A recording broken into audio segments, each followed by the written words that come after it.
There's been a huge move towards growing wildflowers in the garden in recent years. And the most important thing when you grow wildflowers in the garden is to grow them in very similar circumstances and positions as to where you find them in the wild. So today we've come out into the wilds of Norfolk to film wildflowers growing in situ. So we can tell you exactly where they're thriving in the wild, so you know exactly where they're going to thrive in your garden. Foxgloves are a fantastic wildflower to grow in your garden. They're tall, they're elegant. Some of these are over a couple of meters tall. They can be purple, they can be white, they can be salmon, they can be shades in between. And they like a nice, damp, woodlandy kind of position. Where we are now, they're on the edge of a woodland area, quite moist, damp soil, grown amongst bracken. This is where they're happiest. And they flower for a long, long time. They'll come up year after year. They'll seed about. Sometimes a single plant will live for 2 or 3 years, growing from little tiny plantlets that come from the base of the main plant once this year's plant has died down. But they really, really are so beautiful, so gorgeous, and they just bring such a fairy tale feel to the garden. So foxgloves would definitely be one of the wildflowers I'd want to grow in my garden. Oh my goodness me, Viper's bugloss. It's got to be my most favourite wildflower. It's native to Norfolk. And this time of year, we're in mid to late June, these huge spikes and spires of deep, deep blue flowers. Sometimes there's little shades of pink and purple there as well. Oh, this is a breathtaking wildflower. It's actually a biennial. So what happens is in the first year, it germinates from seed. It forms a rosette of leaves that tightly hug the ground, and it'll sit there like that for the first year. It'll go through the first winter, and then the following spring, about May time, it starts to send these upright shoots. And come June, July, it just explodes into these purple spires. It's beguiling, it's gorgeous, it's interesting, it's fascinating. The Norfolk countryside is festooned with this flower at the moment, and it's an amazing wildflower to grow in really hot, dry situations. It loves poor soils, gravelly soils, sandy soils. It's incredibly drought tolerant.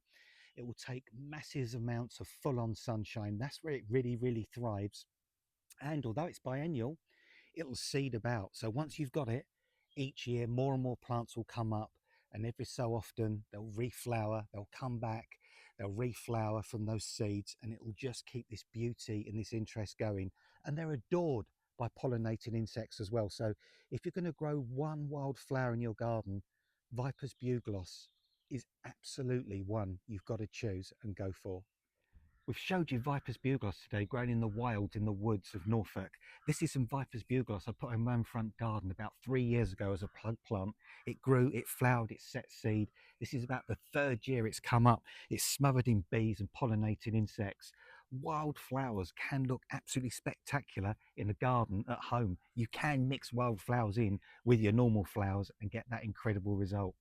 St. John's wort. Oh, goodness me. This is beautiful, isn't it? These stunning yellow flowers. St. John's wort is another one of my favourite wildflowers. Lovely upright stems, sprays of yellow flowers on top. Again, they attract the pollinating insect, they attract the bees, the butterflies, the lacewings. This is a tough wildflower that will come up year after year after year, almost forming like a little miniature shrub. For weeks on end, it's smothered by these sort of buttercup yellow type of flowers that are just adorable, with these huge amounts of stamens all over the top of the flowers. This one grows in very dry conditions. It grows on roadsides, embankments. At the moment, we're at the side of a very gravelly, stony path, and it's just luxuriating in this super well drained, super dry soil. And it's quite poor soil, but you know what? It loves this kind of position, and it's just flourishing here. So if you want to grow this in your garden, grow it somewhere in a similar position, it'll come back year after year, and it will just give you weeks and weeks of these adorable bright yellow flowers. White campion is another very elegant, very pretty wildflower. We've used it in our gardens at the Chelsea Flower Show, and it's just such a wonderful pure white. There's pink campion as well. White campion tends to prefer more kind of shaded areas. It's just growing on the edge of a path again here in a wood in Norfolk. It's got some lilac suckers growing up round it. Where it'll grow in kind of dappled shade, woodlandy kind of areas. It's a tough plant that will come back year after year. It grows on these lovely upright stems. And it has these wonderful seed pods that develop behind the back of the flower. And for weeks and weeks on end, it's surrounded and covered in these lovely, lovely white flowers. Campion, white campion, is definitely another wild flower you want to try in your garden. Oxeye daisies are amongst the most charming of wildflowers. They grow in abundance this time of year all over the UK. You see on the edges of roads, roundabouts, open, dry, grasslandy areas. They come up year after year, and they're the classic kind of daisy, the daisy you'd have drawn as a kid when you was at school. Those wonderful, wonderful white petals, the deep yellow centre, they're covered in nectar and pollen, attracting the wildlife. These are just so elegant, the way they move in the breeze. Easy to grow in your garden at home. Just grow them somewhere open and sunny. Great with grasses, but don't make them compete too much with other plants. They like to be open. They like to have their heads and their foliage in the sun. These ones here are growing with bracken and gorse here in Norfolk, but they grow all over the county in so many different places. And just look at the way they're fluttering in the wind there. Again, these ones are so easy to grow, grown from seed or grow from plug plants, and just have these beguiling and beautiful daisies grown in your garden year after year. Herb Robert is a great wildflower. It grows in shade, it grows in full sun. It's ridiculously drought tolerant. I've seen it grow in cracks and crevices, in pavings, in walls. It grows in the most poor soils, has very aromatic foliage, these very, very pretty pink flowers flushed with little stripes of white in the middle, very delicate foliage and blood red stems. It's dead easy to grow. Once you've got it, it'll come back year after year. It'll seed about. It's a great gap filler. It's happy to grow between other plants. It's really, really not fussy, but it will just flower for you. Look so elegant, so attractive, so easy to grow. It definitely is a wild flower that should be in everybody's garden. Pink campion. We saw the white campion. This is pink campion. A lovely, lovely deep pink. A truly stunning wildflower. This one growing just at the side of a country lane, growing in between some grasses and some brambles and some nettles. It's been flowering for months and it's going to keep flowering. Lots and lots of buds on the top there. A really hardy, wild, perennial wildflower, easy to grow in your garden, attracts the pollinated insects and will give that real deep pop of pink in your garden beds and borders.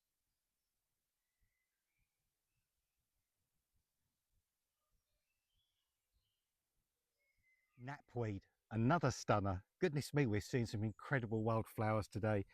Pinky purple flowers here, kind of like a cornflower type of flower on there as well.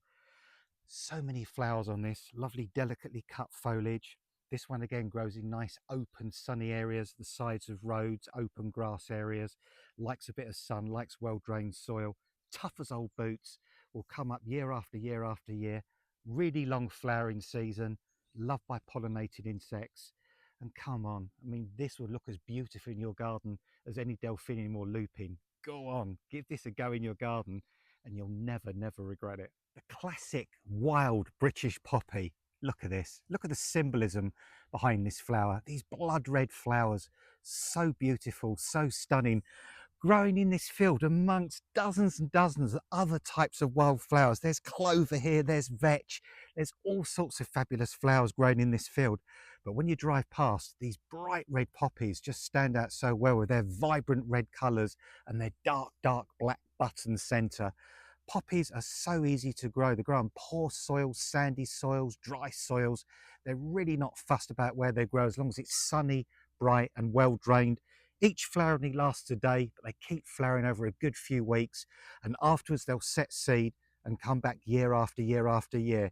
Every garden in the UK has got space for some of these absolutely stunningly beautiful wildflowers. Today we've just shown you a handful of the wildflower species that are growing in the UK. There's hundreds. Hopefully we've inspired you to grow some in your own garden. Hopefully we've given you the information you need to know where to grow these, how to grow these, and why not bring a bit of the wild into the tame of your garden at home.